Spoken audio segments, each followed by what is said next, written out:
What's up? What's up? What's up? It's your girl Nick coming to you guys with the BMF season 1 episode 3 Love All Trust a Few episode review and chat. So this episode opens up with young Meech and Terry going about their morning or afternoon or whatever it is. Young Terry's in the kitchen cooking him a burger. Meech comes in and is like, I thought you was cooking a burger for you, myself, and Nicole. Terry like, no, like your hands not broke. Meech looks in the refrigerator and sees that he's used most of the pack of ground beef for his one burger that he's making, like one big burger for himself. And it's just like a little corner sliver left for him, for Meech and Nicole to try to get something to eat out of. So they, of course, get to fighting in the kitchen, knock some stuff over, break some things. Mama come home. She takes a belt to both of their behinds. But no matter what, they don't rat each other out and everything. They just trust each other. So they going to get a beating together regardless or whatever, right? So after that, we see Meech in the car. Pat pulls up, blocks him, tells him to get in his car. So he gets in Pat's car. And Pat is like, where my money? You owe me money. And Meech doesn't have it, of course. He tried to cop to the fact that, my brother got shot. You know what happened when with the junkie, like we had the safe space or the trap house or whatever, and the junkie was in there and all that kind of stuff like that. And so we had some setbacks basically.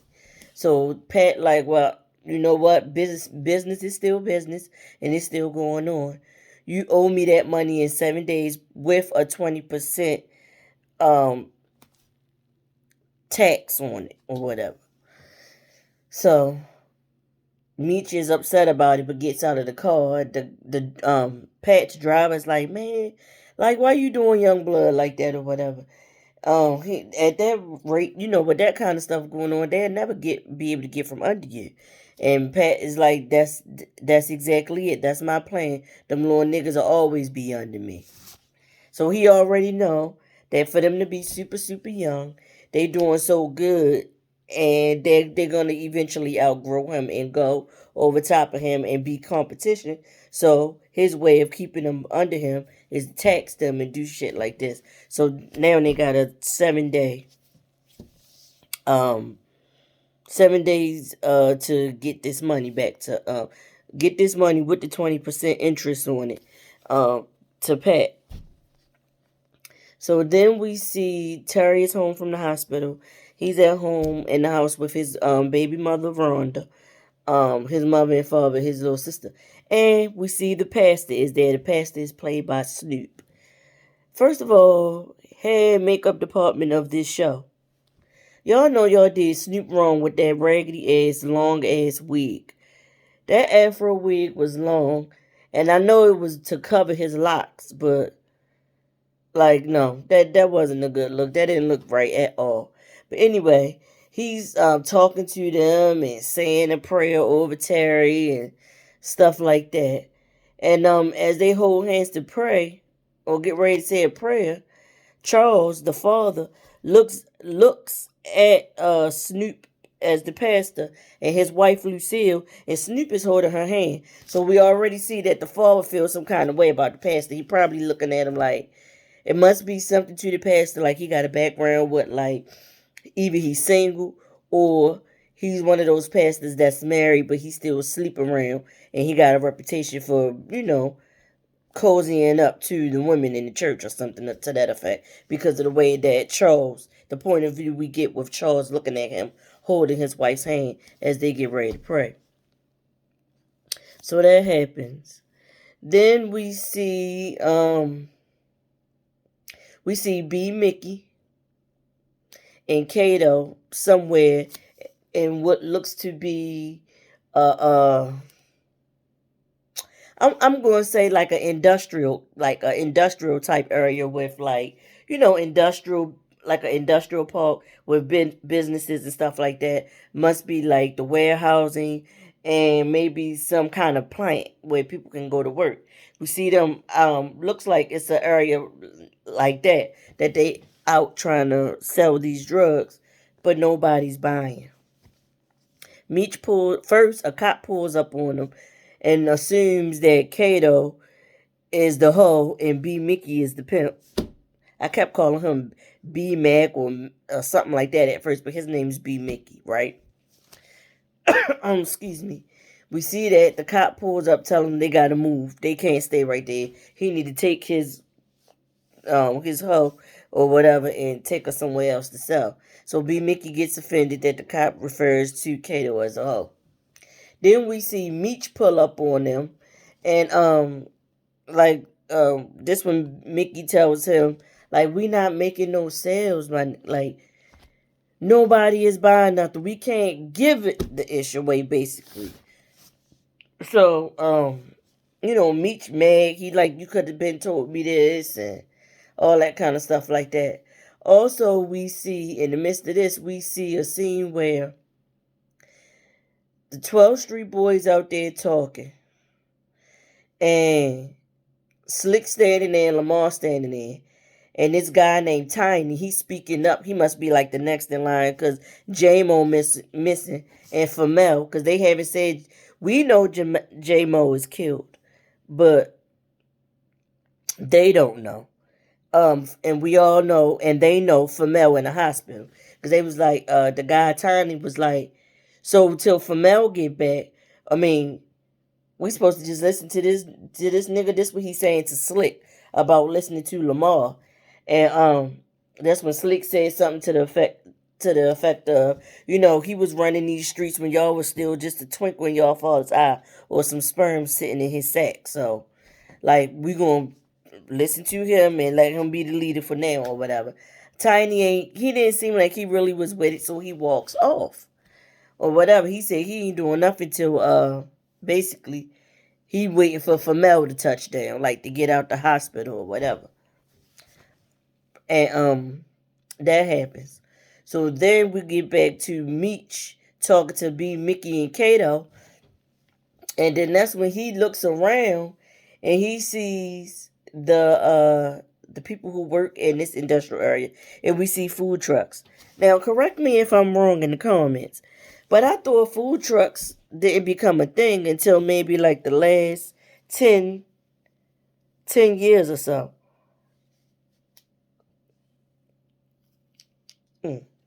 Yeah, I thought food trucks didn't become a thing till then. Just 10 years ago. Remember, this is supposed to be the the 80s. Not even the late 80s. Like, I want to say early to mid 80s, I think. Yeah, because they older than me, and I was born in the late 70s. So, yeah. It has to be the 80s because they teenagers. Mid 80s or whatever. But anyway, he notices the food trucks, and he starts to get a little twinkle in his idea how they can sell. He notices a truck that says Fonzo, or Fonzo's. It's a blue truck. So he have a conversation about what's going on with Terry, and they decide that they gonna get the food truck person's permit so he can go on a lot and sell, because it's more than one food truck. So they get the food truck that said Fonzo's on the side. They get him a permit to sell his food. They get him on a lot, and he was like, well, I know this didn't come free. The permit didn't come free. And they like, yeah, it didn't. So he said, what y'all niggas selling? And he said, we selling rock. So he was like, no, he ain't trying to be a part of that. So they dumped a stack of money on a little table or counter inside the truck. It was like, and you going to get more of that. Like, you going to get one of them every week that we out here, you selling the rock from your truck or whatever. Which is not what he really wanted to do, but he went on and did it. They also, I think, before they helped Fonzo with the getting the permit, they also went to, yeah, they did. They saw the food trucks and saw all the people coming out, coming out for lunch or whatever from these buildings, from the warehousing and the plants and all that. They come out to get food off this food truck, and apparently the men also go to a local titty bar or a strip club or whatever, and spend money there, get high there too when they on paydays. So Terry and Meech go and check this place out. How about while they in there checking it out, giving out tips? They just giving out tips to make it seem like they high rollers to see how much the girls gonna tell them and give them information about the people who getting high and stuff like that. Like they, basically investigating, figuring out how they gonna get this done. Who in there but they gonna Pat, asking him why they spending his money that they should be paying him in that club. What he doing in there, who knows? But he in there. So that happens. Also, I wanted to make a note of, now I remember the three parts of the city, the three areas they talk about that borders each other. So it's Detroit. That's why Terry's, and it's Southwest is where Meech and Terry and the 50th Street Boys are from. The 12th Street gang is from an area called Ecorse, and the other part is called River Rouge, or the Red River. Okay? Alright, so we also get a scene where we see Miss Lucille, which is their mother, Terry, Rhonda, and the father Charles sitting in the house. And they get a knock at the door. It's the police. And the police is Coach and his partner. They come in and question Terry. They're supposed to be questioning Terry about what happened. But Coach is, I forget if it was Coach who said it or his partner. But they said you arrived at the hospital in a black Mercedes Benz with the driver window bashed in or whatever. And they said, what teenager has a brand new Mercedes Benz? At this point, Terry looking stupid. The father giving Terry the eye like, what the hell? Now remember his conversation with the wife last week in the hospital. That she gonna have to let Terry go because he's starting to see that Terry is following behind Meech and doing what Meech is doing, and she don't want to see it. So, anyway, Rhonda steps up and said it was her gift. It was her call. Her uncle, she claims her uncle gave it to her as a baby shower gift to help her get around with her baby or whatever. And of course, the police don't really believe that. Coach steps up and kind of like, try to gives them an out and says something. And then the mother was like, if he is the victim of a violent crime, why are you questioning him as if he is the perpetrator? Like he guilty of something or whatever. And so Coach says something to back to her, and the mother was like, I want y'all to leave now. It's time for y'all to go. So they leave. Once they get outside, they have a conversation amongst themselves. And the other cop is like asking Coach, like, what was that in there? Why are you helping them? Like, what is it about you and these kids or whatever? So Coach says, let me investigate and handle it the way I like to investigate and handle it. I didn't spend years in these streets, getting in with these guys and figuring out some things or whatever. So, I got my name holds little more weight. Let me do what I can do. So then Lamar feels a way that the 12th Street gang, especially Tiny, don't want to listen to him unless Famel is there.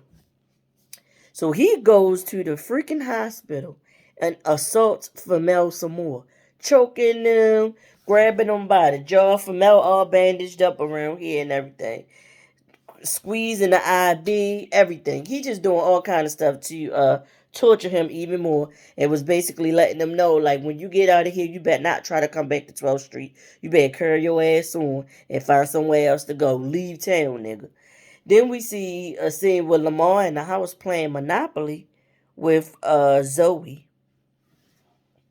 And they play Monopoly. Then her mom, Monique, comes in, tells her to get ready to go do her homework. When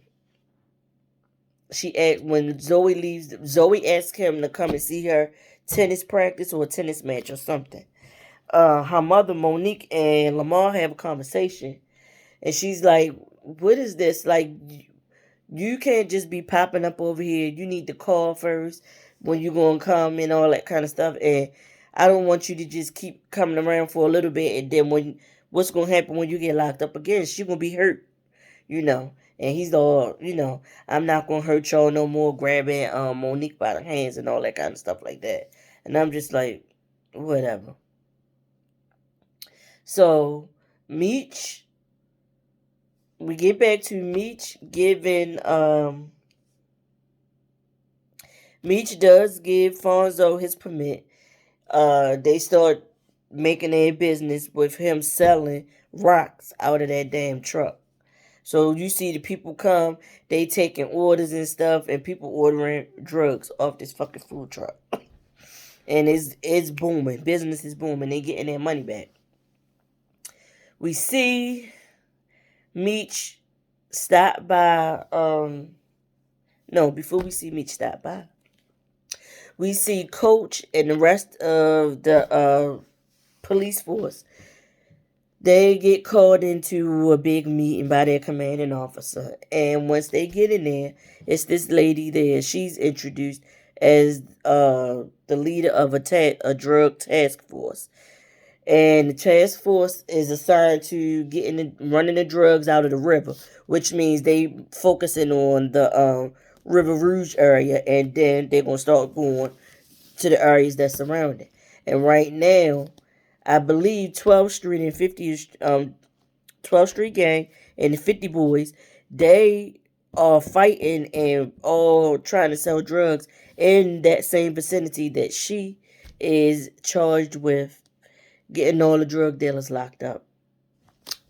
I'm sorry, it's the little bug that got in here, and I keep swatting at it. But she's charged with she's in charge of getting this task force together to crack down on all the drugs and stuff. Because we did see a news segment on TV with the new mayor or somebody saying something about getting drugs out of their area and all that kind of stuff, and the crack. Because this is when the crack. This is just at the time that the crack epidemic is about to start. Ooh, that felt good. Oh, my chest cracked right in here. That whew, oh, that felt good. Anyway, back to the show. So, Coach is looking like, damn. So he has to pull Meech up. But before he pulls Meech up, we have a scene where Meech is outside. He's somewhere, and he's just looking at the block and looking at how good business is booming and whatever.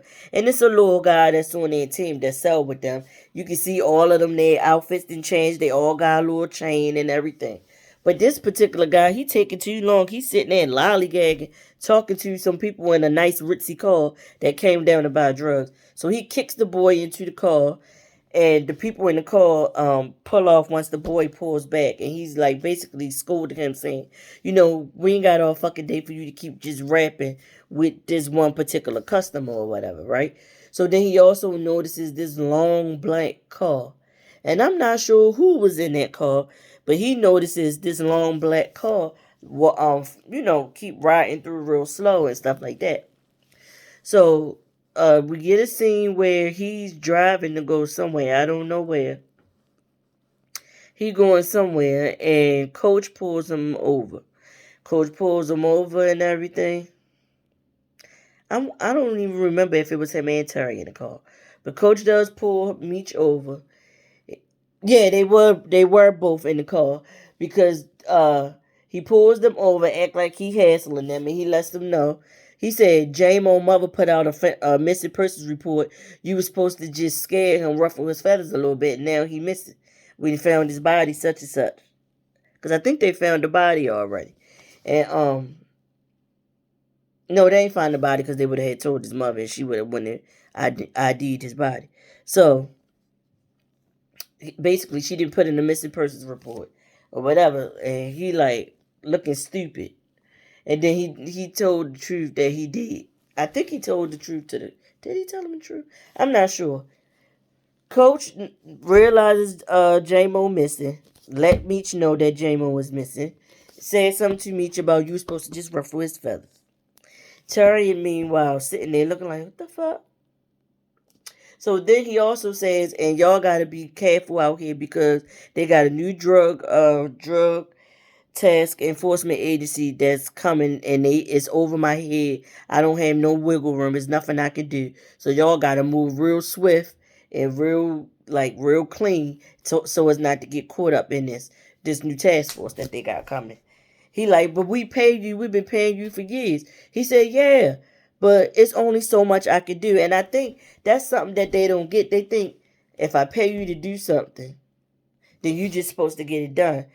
Not considering the fact that shit changes in your office, especially as a police officer, and they always have some kind of agency might come in and take over and investigate and do the things that they want to do according to what the mission and the goals of that particular agency or task force is.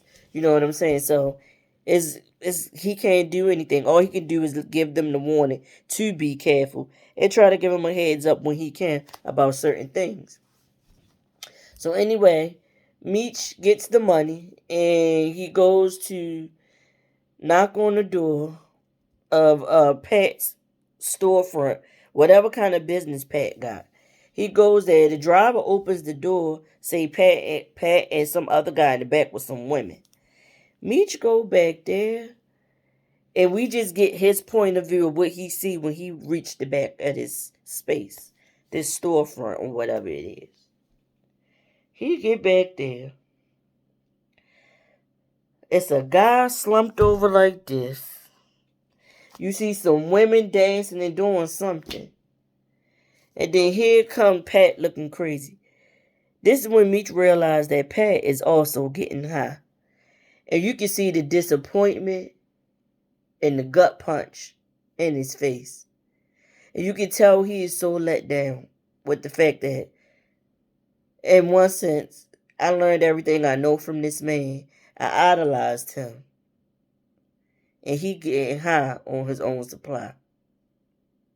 That's one thing. Also, the flip side of that is, I can see my way out of the hold that he's trying to have over me and my brother, and us growing beyond him. So he says what he has to say. He walks out. Meanwhile, Terry has before this part, we see Charles, their father, go past Rhonda's house. His lie is, or his reason for visiting her is, he was coming to check on his grandson. But really he coming over there to see her alone, to question her about that damn car that she claims that her uncle gave her. So he questions her and she give him the answers and stuff like that. And then Terry walk in. And you know, Terry said something or whatever. I don't even remember exactly what he said, but Terry walks in or whatever. The father leaves. Then we see a scene where Meech is sitting outside a house. I think it's their childhood house.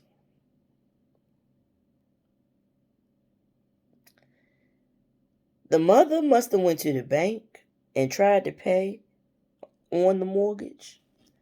Found out mortgage been paid. She pulls up, sees Meech sitting in the car, gets in the car, and scolds Meech like, I told you not to do it. I told you we didn't want your money. I can't accept it. And he said, I gotta make sure it's a roof over your head. Everybody head or whatever. That's my, I can't be out here doing what I'm doing and have my family out in the streets, basically. So, at this point, the father still has no idea that Meech then paid the mortgage. So we see a scene where Terry is having a party at the bowling alley. They all in there having fun or whatever. Even Rhonda is there. And at first we didn't see Rhonda at any of the events, but maybe that was because she was still pregnant. But now she been hanging out. I mean, she in some more scenes now. So we see Kato go to the bathroom. And next thing you know, we hear the door close and it's fucking Lamar in the bathroom. And he asked her, so you done got in good with them? And she like, fuck Lamar. I'm right. I'm just, because he said you been with them for a minute. She said, fuck Lamar. I'm just starting to get them to trust me. And I'm like, wait the fuck a minute. This little wench is in playing both sides, and she with Lamar and with them. Now it remains to be seen who she gonna be loyal to. Is she gonna be loyal to Lamar out of fear? Or is she gonna be loyal to Meech and them out of respect? For their hustle, for the game, and all that kind of stuff.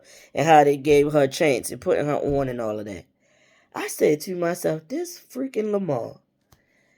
But how did he get her to get in with them? I wonder, I got so many questions about that. How does he know her? What is their history? All of that kind of stuff.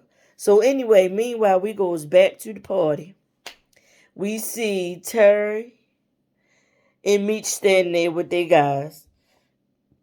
And Saki is there too, played by Lil Zane. It's so weird to see him be so little. And his face is exactly the same, just a little bit more seasoned, older looking. With this big old fade, and he's so freaking short. But they look across from them, and they say, I guess we see who ain't 12th Street no more. And they see the guy Tiny that told Lamar that he'd be glad when Famel come home or touchdown so they can get their 12th Street crew back on lock or whatever. So now he's standing there with Lamar and Slick. And that's when they say, I bet you that's who put Famel in the hospital. Terry says, I bet you that's who fucking shot me in the eye. And Meech says, I forgot what Meech said. But they all come to the conclusion that Lamar is behind all the shit that been happening. Which makes perfect sense because things were going kind of okay. Before Lamar touched down and came home or whatever. So they putting two and two together. But they also looking at Tiny too. So because you see Tiny, then you see Lamar and Slick. So it's like they looking over in their direction and they having this discussion amongst themselves. But they not actually letting you know who exactly they talking about because they never say a name. They just say the series of events and things that have transpired and the fact that Lamar is over there and the guy Tiny over there or whatever. So that happens. Then we go, Rhonda says she wants to leave. She ready to go. Terry not ready to go. He give her the keys, tell her she can go drive herself home. This pisses her off. So hold that. So then we see them have the party be over and they have a conversation. This is Terry and Rhonda.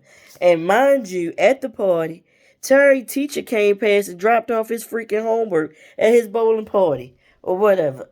Or party at the bowling alley. And they like, what the hell? You got your teachers dropping your work off to you and stuff or whatever. And we see Lucille and Charles in the house. I forgot how Charles found out, but Charles then found out the mortgage been paid. So he questions Lucille and says, Lucille, I think he had went to the bank to do something to pay on it, and they told him it already been paid or whatever. That's how he found out. So he like, Lucille, you got to go back to that church because remember how he was looking at that pastor. So he's assuming that she went to the church and to the pastor and the pastor gave her the money to catch up on their mortgage. And remember, he looking at that pastor like he's a sleazy pastor. I don't want my wife having any contact with him like that whatsoever. So therefore, let me put an end to this right now. He like, look, you got to take that check back to that pastor or whatever. Get that money back and give it to the pastor. So she like, Charles, I can't. And he's like, why not? She was like, I can't because he didn't pay. The mortgage didn't get paid by the church. The mortgage got paid by Demetrius. And he like, what the hell? She said, I didn't know. And that's what she says, that she went to go try to pay or something to that effect. And it was already paid. And she found out that it was her son who did it. So he gets upset. He's like, how long have you known? How long have you known Lucille? Or whatever. And he was like, you know what? If you don't want to give him that money back, I guess he took his rings off and everything. He said, give him the deed to this house. Since he paying the mortgage and he running stuff and you going along with what he say do and stuff like that, you don't need me. And he leaves. So I'm wondering if this is the split up of the parents, because when you Google the Flannery brothers and stuff, you don't see any information about their father. The only thing you see is you see stuff about their mother and about them too. But you see no information whatsoever about that father. So I wonder if this is them, like, if this scene was them actually splitting up. And if it's for good or not or whatever. And basically, that was basically the whole episode. Love all, trust a few. And they love Kato. We know B Mickey loved Kato. He got a crush on Kato. Whole time Kato playing them because she playing for Lamar and she trying to climb higher and meet your organization too. So it remains to be seen what's gonna come up after this. But that was BMF Season 1, Episode 3. Love all, trust a few. I hope y'all enjoyed this chat and review. I got it to be a little bit shorter. I'm at 32 minutes right now. So I just want to say thanks to anybody who decided to click this and watch it. I'm still trying to grow my channel, so I'm not getting a lot of views on this when I check. But if you happen to see my review, please check it out and watch the whole thing. Thanks for watching. Remember to love each other as you would want somebody to love you. Be kind. The world is crazy and sad enough. We don't need any more. So just try to be kind to the next person, because you never know what people going through mentally, you know? You don't know what space they in. Alright? I'll see you guys in the next one. Peace.